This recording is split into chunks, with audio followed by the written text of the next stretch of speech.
So my internet's kind of on the fritz at the moment, but I thought, well, it just sorts itself out, whatever, that I'd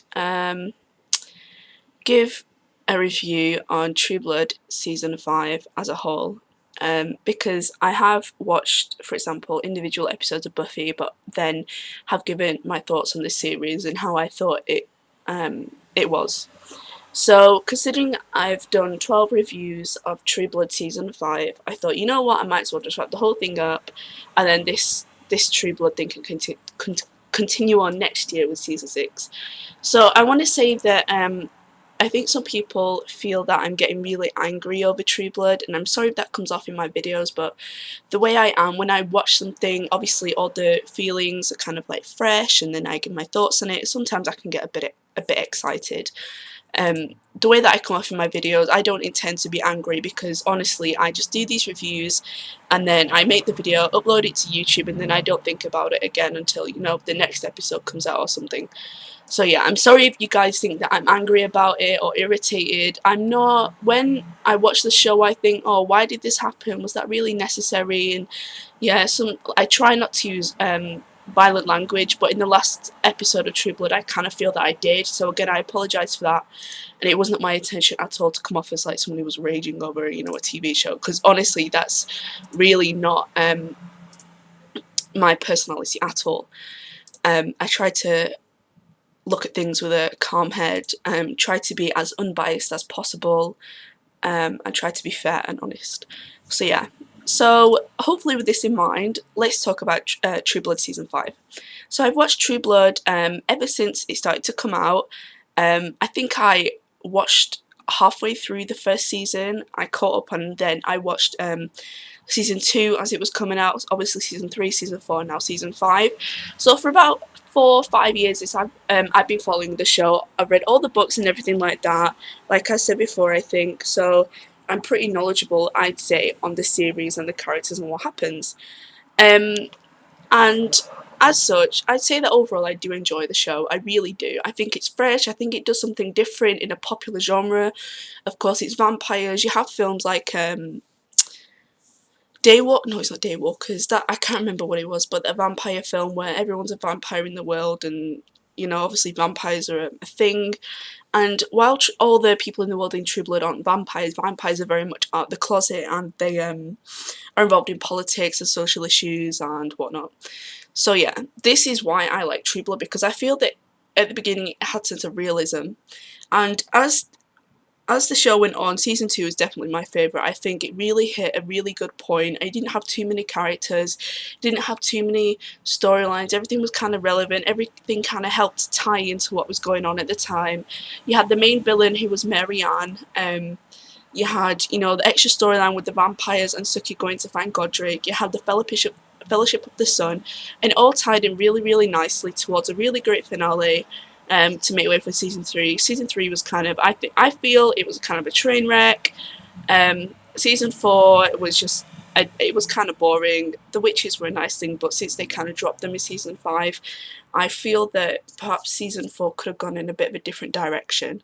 So yeah, obviously because the show has departed from the books, it does take basic elements, but it has departed from the books, and they've obviously gone and done their own thing now, which is completely fine. But what I feel happened in season 5 was kind of strange, and I'm not really sure how to approach it, so I'm probably going to end up rambling like I usually do. So season 5, basically, its main storyline, because all the seasons do have to have a main storyline to kind of, you know, build suspense, to get viewers in, to have cliffhangers, to develop the characters and whatnot. That's what you'd expect.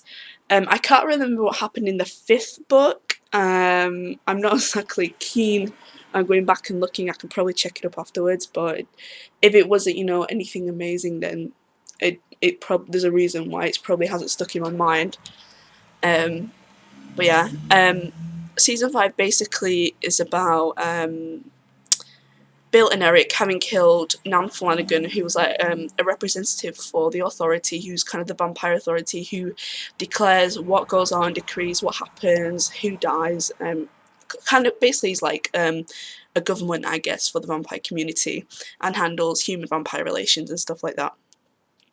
So obviously they killed Nan Flanagan. I can't remember why they killed her, but they ended up killing her. So they knew that they'd be obviously a target. So they went on their own. They were captured by the authority. Basically, we have Eric's sister, who was a nice. I feel she was a nice. She was a nice concept, but the way they carried out her character, I wasn't very pleased with it. Um, and then they get trapped in the authority. They're asking where is Russell Edgington because he's been dug up, and then he's going to like harm vampire-human relations. So you think that there'd be a lot of focus on politics and the way the humans are feeling about the vampires and whatnot. And while I felt that the show definitely did this season concentrate on the sort of hatred and tensions between humans and vampires, it kind of focused a bit too much on what was going on inside the authority, when I think they should have split it down the middle on how the authority was handling things, which honestly was completely disastrous, as we all know, and with the way the human community and the vampire community outside the authority were affected by it, and as well the opinions of the shifters and the werewolves and whatnot. Um, so we have all these characters in the authority, and I feel that the writers of True Blood, I'm not necessarily sure it was Alan Ball's idea, although he's the director, um, so he did have pretty much say over everything, but I think they would have got together and kind of formed this storyline, and I think they would have seen this authority as a way to kind of introduce a tensions. And honestly, even though the idea of the authority with the Magister before he was killed, it did seem like an overpowering secret organisation, but just I kind of felt that just because something's overpowering, that something appears mysterious and powerful, it doesn't necessarily have to be bad. I mean, what they did essentially was to try and keep the vampires and humans, and of course everybody else together, try to stop, war and stuff like that between vampire and humans. I think to a certain point they were effective, and to kind of just suddenly to portray them as a sort of bad force, kind of, for me, was kind of strange. So yeah, I don't really feel that there wasn't any sign, I feel, in the other seasons that inside the authority there were problems coming up. I mean, obviously you had Salome, you had Rosalind, you had Kidway and stuff like that. Obviously and the German guy, and the little boy, they were all basically sanguinistas, Lilith enthusiasts, and it was kind of a bit random that this whole religion thing would come into it. You'd think that they'd perhaps have a bit more, there'd be a couple of signs that something was not quite right in the authority, but obviously they just got captured. Then they were revealed to be completely, treacherous and stuff like that. And I was thinking, okay, I can go along with this. I kind of hope that the authority would be, blown over, that they'd be infiltrated by Bill and Eric, that Bill and Eric would find some way to sort of, play the game, and they did. And that's why I was confused about what Bill was doing. I thought, having seen him in season 4, considering what he did to Suki in seasons 1 to 3, it was really bad. It was treacherous. He shouldn't have done it. But that was basically how he was. And to see him kind of recover from that in season 4, and to become the king of Louisiana, and to become a kind of, not a figure for good, but sorry, a figure for change sort of thing, I feel. His character definitely had changed, and I liked him in season 4 overall. And that's why I was kind of surprised in season 5, where he was like, oh, I'm just gonna be hypnotized by Lilith and whatnot. And I understand that Lilith is this powerful vampire god, a mad god. But I thought that maybe, considering everything Bill had been through, that he was made of stronger stock. And I feel that they kind of conveniently turned him from this sort of lost soul sort of thing who wanted peace, to someone who could basically be an enemy. And it was disappointing. Again, I'm not a Team Bill fangirl. I'm not on any team in True Blood. I just feel that they could have handled it better, and perhaps had him redeem himself in some way. Who knows what's going to happen next season, but it is what it is. One of the things that annoyed me about this season was all the random storylines that seemed to be filler episodes. They seemed to kind of want to give light on smaller characters who had always been there in the past. But never really had a time to shine. And I felt that in giving these sort of minor characters a storyline, that they kind of took away from what the show could have been, and they could have developed, I think, the more main characters in a way that would have been relevant to the plot and made it much more exciting.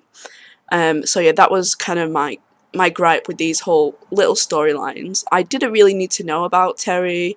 I didn't think it was particularly interesting. If it was intriguing, if it was captivating, if it was mesmerizing, if it was any one of those things, I would have been like, yeah, great, I'm so glad that someone other than Suki and Eric and Bill is getting a time to shine. But I felt that they could have perhaps put that time more towards, for example, this whole mystery with Debbie Pell. Obviously, she was shot, and they seemed to find her car, Andy and Jason, but they never really went anywhere with it. And then, of course, it was brought up with Alcide, where he went and lied to her parents and everything. I just thought, well, why are you giving time to, characters like Andy and Terry, who really, okay, yeah, they're supporting cast, but they don't need their own, storyline, their own, 15 minutes every single episode. It's a waste of time, I feel. And I think a lot of people did get irritated with these minor storylines that were taking time away from someone perhaps like Lafayette, who had suffered this horrible, horrible, heartbreak last season with Jesus's death. And they even went a little bit into that. He drove all the way to Mexico and they never went anywhere with it. And I'm thinking, well, why can't you, sort of give more time to his sort of brujo side, considering they seem to touch on it this season, but they just completely flipped over, and did like, they built it up and then they just left it off, and that's why I was thinking, well, what's going to happen? Then you have like characters like Jason. People tell me, oh, have you read the books? Yeah, I've read the books, but I don't get why Suki can be part fairy and Jason can't. The fact that they haven't mentioned that or explained it shows bad writing. The fact that I'm confused about it, and I watch this show pretty much, religiously every week. I've rewatched the show quite a few times, and not once did they ever mention why Jason isn't part fairy. Because Suki and Jason are full brother and sister, shouldn't he also be part fairy? I find it kind of weird that they haven't even touched on that, but whatever. And also, I wish they'd give more screen time to Tara and Pam, but that's only because that is my favourite pairing this season. But objectively looking at it, I think they gave the right amount of build up, the right amount of tension, and obviously the kiss at the end of the season was wonderful. It was perfect. I love the way that Tara went in. She was like, screw it, I'm going to open this door even though it's silver, and I'm going to go in and go and get her myself. And for me, that was really a testament to how she felt about Pam and how their relationship is kind of starting to work out. So yeah. My favourite character this season, probably got to be Godric. It's always going to be Godric. I love Godric. I love the way he kind of manifested himself. I think he's an excellent character. I think he's the most poignant, important character in this show, purely because he provides a sort of moral backbone where a lot of the characters, even though they might appear to have their heads screwed on properly, they do make mistakes. And I think Godric kind of got over that stage. Obviously, we see him at a time when he's completely monstrous. He's killing people left, right and centre. We've seen that before. But then he even said himself, I've evolved. I'm not scared of Lilith. I don't need to be afraid of Lilith. It's you who needs to accept the humanity within, sort of thing. And that's why I really like him. I like him because he's like the voice of reason. So yeah, that's pretty much why he's my favourite character. And I love the way he interacts with other people. He's really, I feel, an emblem of what this show could be, about characters who go through problems and then, they get through it and they continue on. And I hope that maybe next season they have more Godric and they go along on more of a line of where it's about the characters, not about, kind of ridiculous, generic, biblical Lilith plot lines, which I felt was over the top. I felt was kind of cheesy. I didn't think it was particularly creative, but that's my own opinion. You can have yours, that's fine. My least favourite character, probably Patrick, actually. Patrick, again, he was just completely redundant. He was just a coward. I'm not saying I'm glad that he died or anything like that, but I don't really care about him. But yeah, so season 6, obviously Billith is going to be a massive problem. I hope Bill comes to life again. I have a feeling he's going to escape this whole Lilith possession and going to come back, but they might completely just surprise everyone. And yeah, and kill him off. So next season, really rooting for Pam and Tara, and Suki. I'm kind of rooting for Suki because I kind of feel that she she has a lot to contend with. Even though personally I don't like her in the books or anything like that, I feel that her character is interesting. But even though I don't like her on a personal level, I think that some of the things she does is kind of stupid. Like right at the beginning of the season, she was like, "Oh, I've just killed someone. Oh no, but I wanted to do it." And it's like, well, no offense, yeah. Why are you going to go and hand yourself into the police? It's really stupid. You're not really thinking properly. You need to get your head, screwed on right, because your best friend has just died. She's in the ground as a vampire. You don't know what's going to happen. Handing yourself into the police isn't going to help anybody. And plus, if you felt so bad about, doing it anyway, then you shouldn't have done it in the first place. So, and I kind of dislike the way they kind of handled Russell. He was just like, something to pass around. He was, I feel, an enemy that kind of introduced the authority. And then once they were on Lilith's blood, he became, I think, kind of ridiculous. He became sort of a joke along with Steve, and then they just threw him away. It was evident to see the way he died, like within the first 5 minutes of the last episode of season 5, that they didn't really care about him. They wanted to just kill him off, and therefore he wasn't as poignant, and he wasn't as monumental as he was in season 3, and he was nowhere near that level of threat. But yeah, and he seemed to completely forgive Eric for stabbing his lover Talbot, and the way that Russell was in season 3 kind of made me feel that he wasn't a guy who was forgiving. And I was just kind of thinking, well, it's just so random that he just randomly accept this religion. I say to Eric, yeah, it's okay the fact that you slaughtered my lover. It's okay the fact that you're like eye for an eye, because with the way his character was very like conniving. I feel for me that is not the Russell that they portrayed and that they gave to us in season 3. Of course, it's all about progression and changing characters and whatnot. That's completely fine.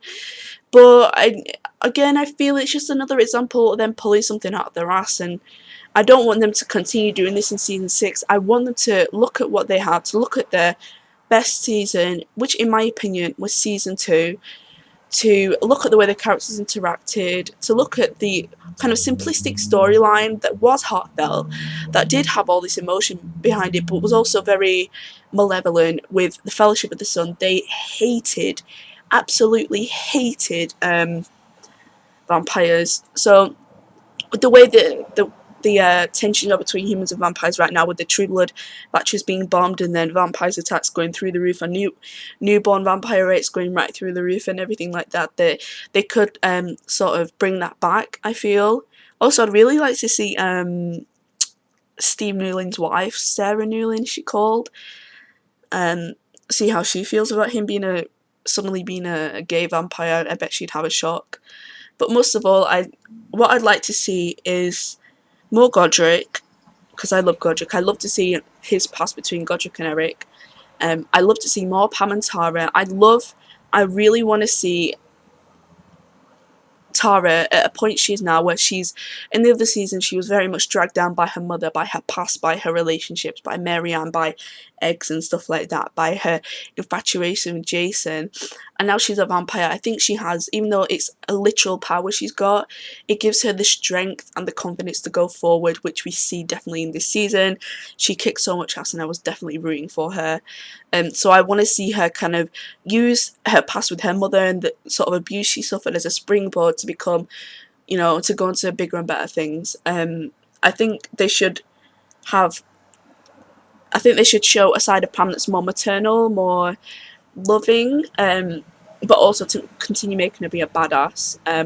I love the way that Pam and Tara work together. I think they're very much, two sides of the same coin.